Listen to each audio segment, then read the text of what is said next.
Well, good morning, everyone. My name is Mark Phillips. I'm the president of VisionWorks, and VisionWorks is a company that works with all kinds of communities, churches, schools, nonprofits, colleges, hospitals, in helping them turn their dreams into realities through strategic planning, step by step, through building development programs, through increased giving programs for churches, and through capital campaigns. And so we're hosting a webinar today that's really very important. And it's about the 8 or 10 things that are needed to prepare for a successful capital campaign. We advertised it as 8, but we're going to give you 2 extras for you to consider and work on as well. Before we begin, we like to start with a little poll. And so we want to find out who is on our poll today. And I'll take a moment here to launch the poll. And you may answer, are you a pastor, a principal, a development director, a business manager, or a lay member of your organization? And it looks like we've got a good distribution of people. We have some pastors on board, no principals, development directors, business managers, and lay members. Now let's look at our second poll. And it looks like most of you are considering a capital campaign or capital project. Sometimes people today like to call them capital projects. Okay, let's go ahead and begin. So the goal of our webinar today is to help churches, schools, all kinds of communities to prepare successfully for an upcoming capital project. Now, what is a capital project? A capital project is an organized process. There is a method to it. There are many moving parts to it. For many organizations, churches, schools, it can take 5 to 6 months. For larger churches, larger schools, it can take 9 months, 12 months. If you're very large, sometimes it can even take 18 months. But it is an organized process of the executives, whether they're pastors or principals or executives of the organization, with some leadership or steering committee or leadership team. And what they're going to do is over several months, they're going to be sharing the vision or the goals or the projects with all kinds of people, with your membership. And then over time, you're going to be asking different groups of people. You're going to be asking everyone eventually to commit to that project, to invest in that project, to generously share a gift with that project. Now, just going back a little bit to the webinar from a couple weeks ago, we just want to review for a moment the vision or the goals or the project or what we also call case, because that case is very important. And so how much can a church or a school or an organization raise? Well, the answer is it always depends, because every community, every organization is different. It's got a different set of leaders. It's got a different history. It's got a different vision. It's got a different group of members. The members are involved at different levels. So it always depends. Generally, a fundraising professional, a consultant, should be able to raise at least 2 times the amount that an organization could raise on their own. And this is very important because sometimes organizations will try to do a capital campaign on their own or in-house. And if they receive $1 million a year in income, they're able to raise $1 million through the capital campaign. But for a little bit more, they could have raised $2 million. So usually an experienced professional should be able to help a group raise at least 2 times the amount they could raise on their own. Generally, a church or a school can raise 1.5 to 3 times its Sunday giving or yearly giving. But Depending on the leadership, depending on the makeup of the community, depending on the vision, they can raise 2, 3, 4, 5, 6 times their yearly giving. And we've even had communities raise 18 times their Sunday giving. Now, it's important to note when we say it depends that every group has a different vision. And there are things that excite people. There's a hierarchy of things that excite people from top to bottom. So, generally, something new, a new church, a new school building, a new facility in a college or hospital can raise 2 to 6 times yearly income. Very often we do complete campus renovations of communities that were built 25, 40, 50, 60 years ago. These can raise 1.5 to 3 times yearly income. A new addition or a major renovation, 1.5 to 3 times. A collection of projects such as new roofs, new church interiors, tuck pointing, windows, landscaping, tuition assistance, scholarships, so on, debt reduction can raise 1.5 to 2 times. Scholarships and tuition assistance, 2 times. Endowments, 1.5 to 2 times yearly giving. And then debt reduction, 1.5 to 2 times Sunday giving or yearly giving. Now, it's really good to think of your vision or your goals or your projects or your case, if you can, like a basket. Now, if a group is going to build a new church, you basically have one basket, but you've got a church interior, you've got a church exterior, you've got a gathering space, you've got landscaping, you've got different rooms. And so even that can be broken down into different pieces. A school, you're going to have an entrance space, you're going to have classrooms, you're going to have a technology facility, you're going to have a social center and gym. That can be broken down. But many times, organizations, churches, schools, nonprofits have a collection of items. They might be doing some debt reduction. They might be working on some tuck pointing or windows or roof. They might be redoing the church interior. They might be doing landscaping. They might be doing scholarships. You can have anywhere from 3 to 7 or 8 items in your basket.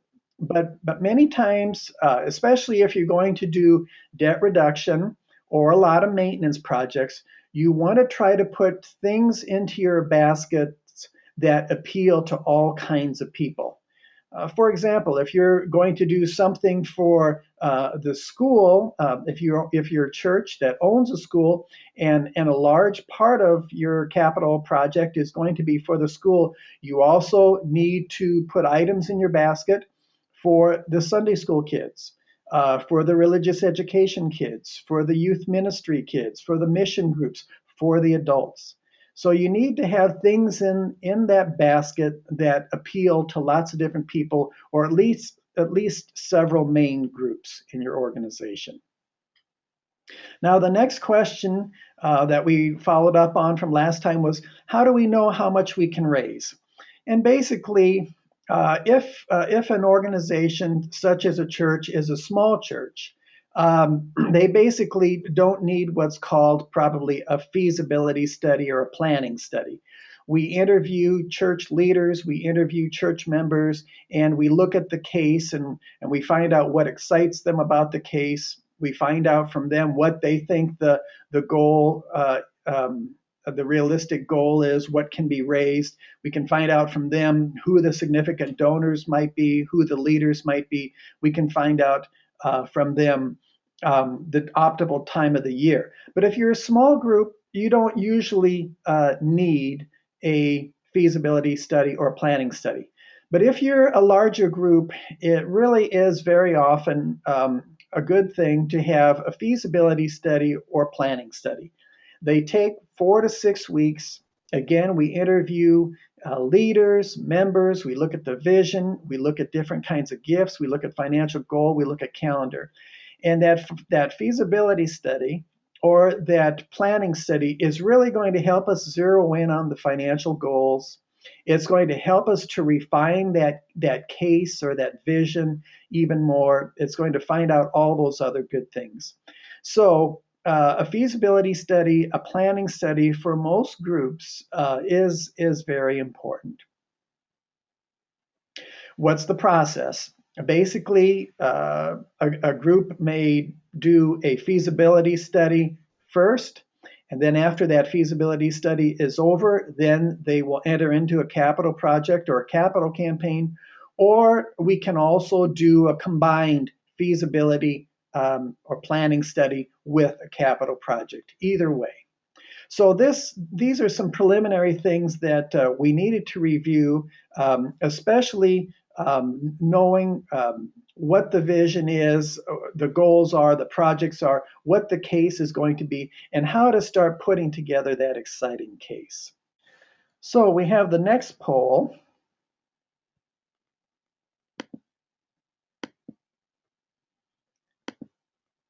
And the question is your community's capital project a result of a strategic planning or planning process that you've been through?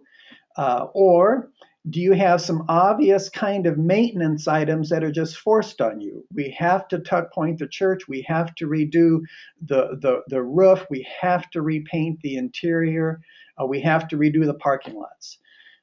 Do you have debt? Many times that is something that a community has to take care of, or I don't know. And it looks like most of you have been through a strategic planning process.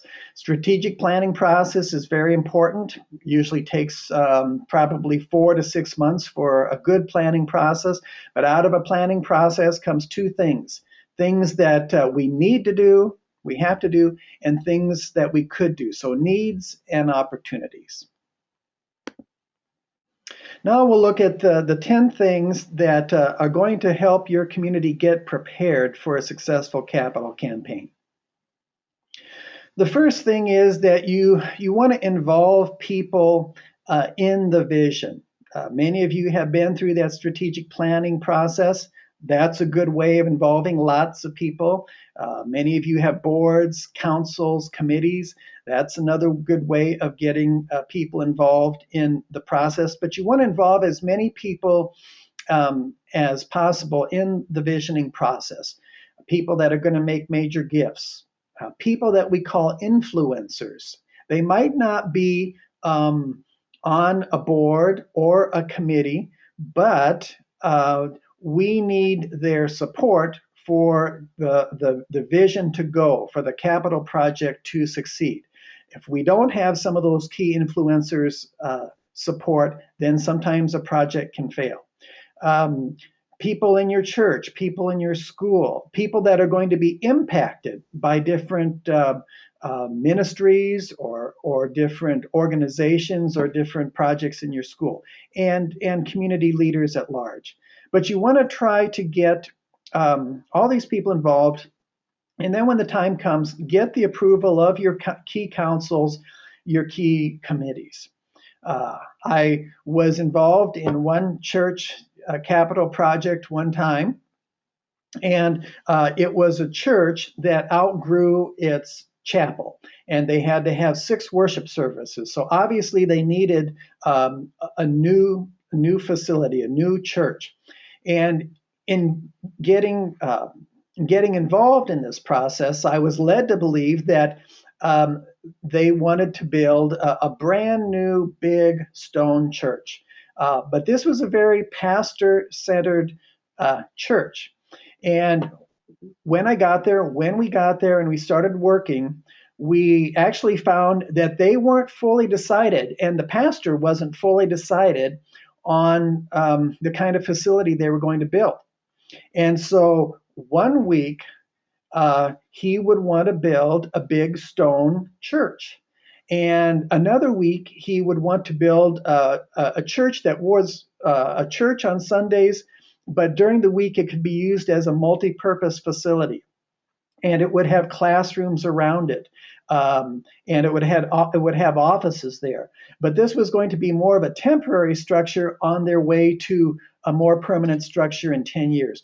Well, they went back and forth. He went back and forth until it came to the point where we had to start producing print materials and videos. And he basically wasn't decided on what the vision was, wasn't decided on what the project was going to be, and it had to come to a halt. So it's really good to go through a process, involve lots of people, but involve especially your councils and your key committees. That happens, something like that might happen less than 1% of the time. I have done over 275 capital projects, and that was the only time that it ever happened. But you want to try to have your vision firmed up by the time you get ready for your capital project. Item number 2, you need to make the capital project, the capital campaign priority. Basically, as you go through this 6-month or 9-month or 12-month or 18-month process, it needs to be a priority for the people, for the staff, for the leadership team or the steering committee that's involved. Because you're going to be asking people who are giving at a yearly rate to at least double or triple what they're giving. And so you need to make it a priority. Every so often, I will come across a group, and in the beginning, they would like to move through the capital campaign process very quickly, or even the public part where we broadcast or communicate the vision to the members. They would like to move through that very quickly. And we have a saying, and that is, second collection efforts get second collection results. If we're going to spend a week or 2 weeks talking about this and then take up pledges for several weeks, we're not going to get a very good response.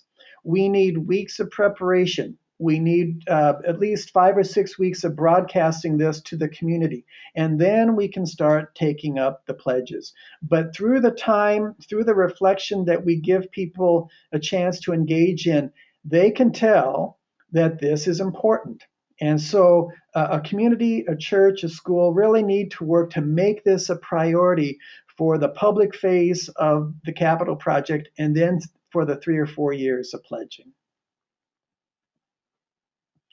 The next item is that you want to dream big if you can. Obviously, a new church is a big project. Obviously, a new school is a big project. But you want to dream big. You know, Winston Churchill had a saying that it's the big dreams that have the power to stir the blood. And so if you've got a big dream, an impactful dream, a challenging dream to set before people, that's going to help their response. That's going to help them to reach. That's going to help them to stretch in the making of their pledge. So usually bigger dreams lead to bigger stretch gifts, bigger sacrificial gifts. In fact, it was a church that had a $10 million income, that had a huge dream of doing all kinds of impactful ministry. And this church raised 18 times its yearly income. So 10 million times 18 million equaling $180 million, because it was a huge, impactful, challenging dream. So try to make that dream as big as you can. Try to make that basket have some exciting items in it, or some items with some sizzle in it. It's not always possible, but try to reach. We have the next poll. And this is looking at your own dream. And it is your own vision, your own set of goals, your own projects for your capital campaign exciting you. Take a moment. Yes, no, I don't know. Well, this is very good, because the dream, the vision, the goals need to excite the leaders at the very beginning. Because if it's not even exciting the leaders, then there's going to be less of a chance that it's going to excite the members. The fourth thing that you want to do in preparation for a capital campaign is what we call casting the vision. And this basically is communication. It means communicate every chance you get with your council members about the vision, your committee members, different organizations in your church, different organizations in your school, different organizations in your nonprofit. It especially means communicating with the staff. Sometimes the people that are the most reluctant to get involved in the vision and in the capital project, sometimes the people that are the least excited can be the staff. So be sharing your vision with the staff. How is your vision, your goals, your set of projects? Is your vision going to change lives now and for the next 25 or 50 years? How is it going to impact people? How is it even going to save lives? So share that vision. You may at times have town hall meetings. You may share the vision before the capital campaign starts in worship services or school assemblies. And if it's going to be the kind of vision in a church or school that's going to have a lot of outreach or social service to it, you may even share it with your civic leaders and business leaders because they're going to have a stake in your church or your school's campaign. They're going to have a stake in its success because they're going to benefit from it. So try to share your vision, try to cast your vision, try to communicate your vision as many places as possible for 3 to 6 months if you can. The next thing that's important for a strong capital project or capital campaign is good, strong executive leadership. And we touched on this. The pastor, the principal, the executive of a nonprofit really need to be excited about the vision. They need to be behind the vision and the capital campaign. And so people are really looking to the leader. And they can tell whether the leader is excited about the vision, whether the leader strongly supports the vision or not. So we want strong, enthusiastic support from the executive. Item number 6, when the time comes to build a steering committee or leadership team, because you're going to need lay people to help you in this, you want some strong chairpersons. So number 1, they need to be enthusiastic or excited or supportive of the vision, the goals, the projects. Ideally, you want them to be respected in your community, prominent in your community, people of means, because some of these people are going to be making the first gifts and the largest gifts to the campaign.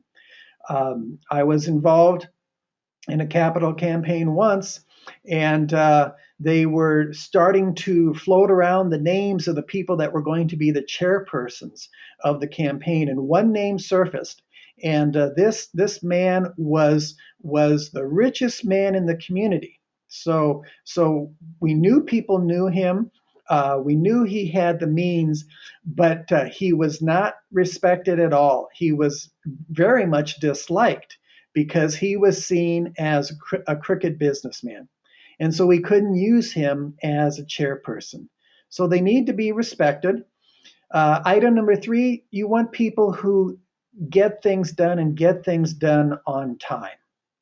The chairpersons, after the campaign, after the leaders are trained and the campaign starts to move forward, tend to be more the overseers. But you still want people who get things done on time, who complete their responsibilities. There are some people who are long on talk and short on action. And a campaign gets to be like a Rubik's Cube because there are many moving parts. And if part A doesn't get completed on time, that's going to affect part B and part C and so on. And so you want people who, when they say they're going to get things done, complete their projects on time. Now, many times, number 4 here, with smaller organizations, smaller churches especially, it's sufficient probably to have 2 chairpersons. But for larger churches, larger schools, larger organizations, it can be good to have at least 3 chairpersons. And so you may draw a chairperson from the younger set, a chairperson from the middle age set, a chairperson from the older set, because each of these people are going to be pulling in volunteers from their own age groups. You can have 3 different chairpersons from each different age group. You don't necessarily want 3 chairpersons and have them all from the senior group, or 3 chairpersons and have them all from the younger group. You want to try to have 1 person from each group and then name 1 person the overall chairperson, the lead chairperson. Okay, the next poll.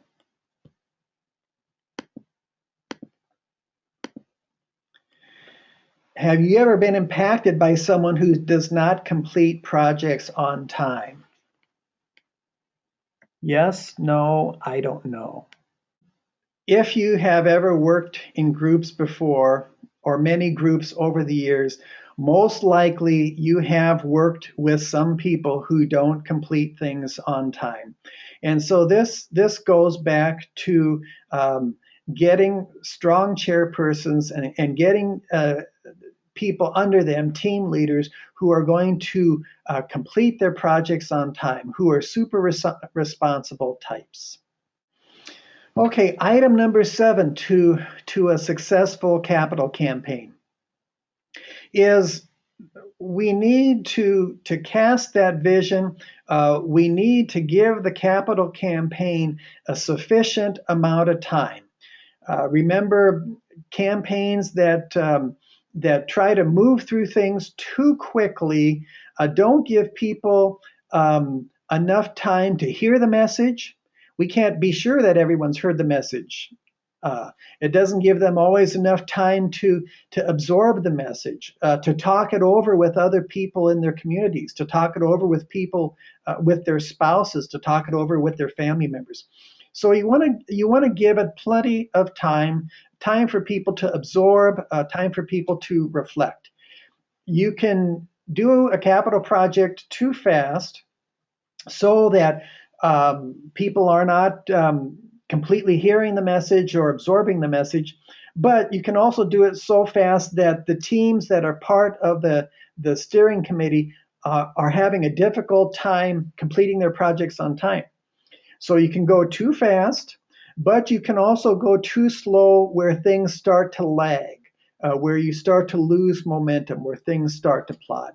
So you really want to give it a proper amount of time, and your consultant is going to be able to help you lay out a calendar that's going to keep a good, strong momentum through that. As well, you want to do it at the right time of the year. If you're a community in the northern part of the country and you have people that start going south in November, then you want to have some of those major gifts and those pledging opportunities done before November. Oppositely, if you live in the southern part of the country and people start to go back north in April, then you want to have your campaign started and you want to have some of those major gift opportunities and those pledging opportunities before April. So you want to give it the proper amount of time. Number 8, there's a saying that the 2 things that are needed for a successful capital project or capital campaign are big donors and lots of donors. So in most capital campaigns, you're going to need some outreach to people who can make the first gifts and the largest gifts to your capital campaign. It might be 30 people, it might be 50 people, it might be 75, it might be 100. It depends on the size of your community. But you need time to approach the people who are going to be making the first gifts and the largest gifts. Generally, those people that are going to be making the first gifts and the largest gifts to the campaign are going to be contributing 35 to 50 to 60% of the amount that is pledged. So this major gifts component is very important. The old saying goes that for every dollar you can raise through a letter, you can raise $10 through a phone call, you can raise $25 through a party, and you can raise $50 through a personal visit. So I had one church, they were building a new $2.5 million religious education center. And they said, Mark, if that's true, then we want to make as many personal visits as possible. It was a very working class parish, a very blue collar parish, but they put together lots of teams that were going to be making personal visits to the homes and the key people in the church. And the church shot the moon. So that major gift approach is going to be important. Number 9, you want to give people as many pledging opportunities as possible. And that means there's going to be major gift approaches. That means there could be parties. That means that there's going to be all church approaches during worship services or all school approaches at assemblies. That means that there's going to be mailings before commitment weekend start. That means there's going to be mailings after commitment weekend is over. That means that there are going to be projects maybe over the next year, 2 or 3 years, because there are 3 or 4 things that a church, a school, a community can do that can keep increasing their pledges over the years. If you ran a capital campaign and in December you had $1 million pledged, and you sent out the envelopes for the next 3 years, you could expect to receive 80 to 85% of cash for those pledges. But if you, and we at VisionWorks create a follow-up team, and we are in touch with you quarterly for the next 3 years, if you have a good follow-up team and you had $1 million pledged in December this year, you can have $1,250,000 next year and $1,500,000 the year after.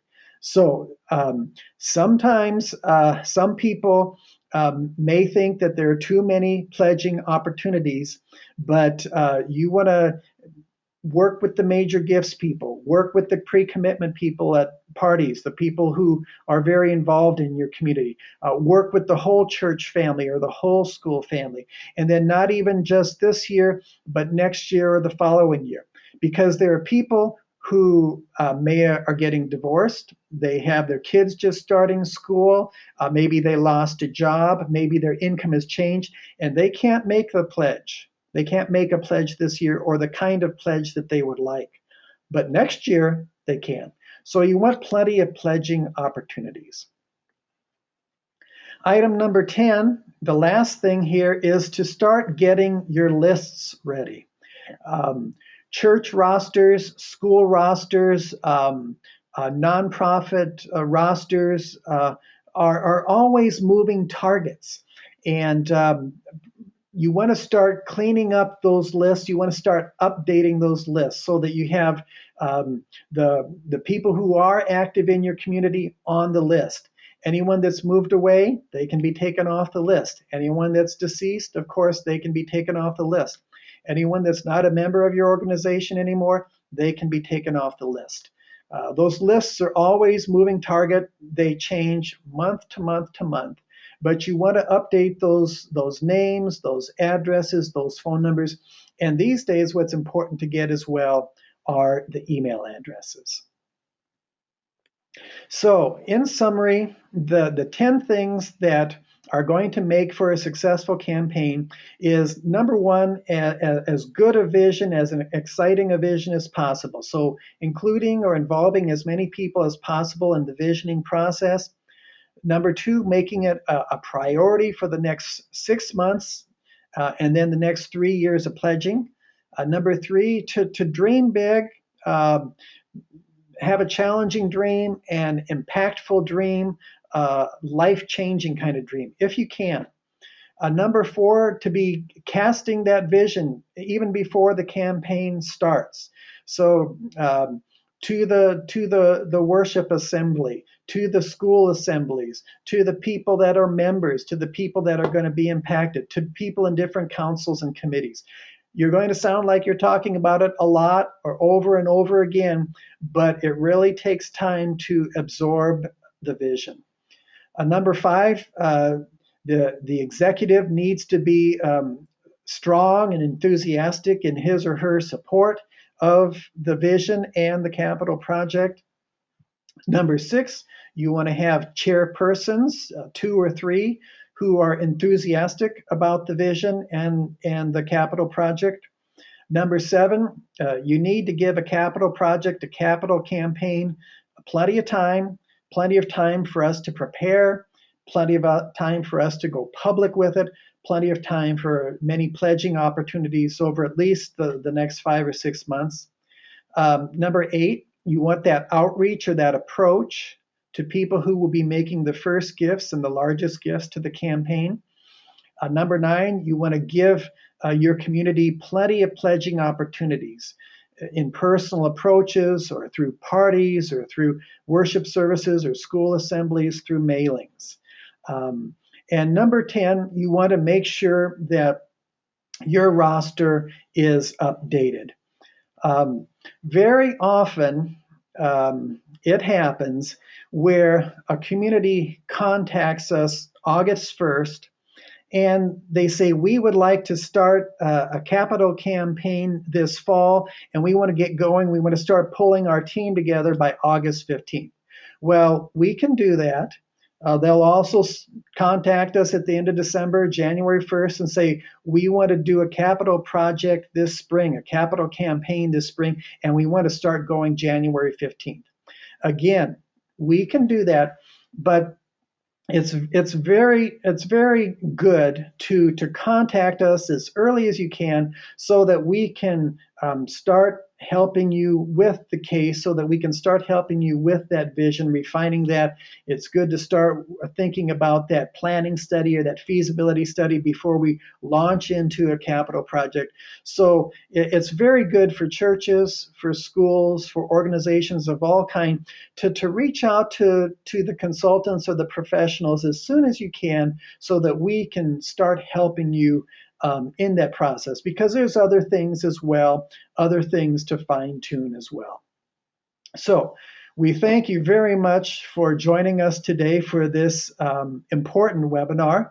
We hope this starts giving you the tools and the building blocks to start putting together a successful campaign. If you are thinking about things, we'd encourage you to contact us, to reach out to us as soon as possible so that we can help you in some of those details and particulars. Again, I'm Mark Phillips with VisionWorks. Our phone number there is listed on your screen. Thank you for joining us today. Share this with your leaders and your decision makers, and God bless you all in your preparations.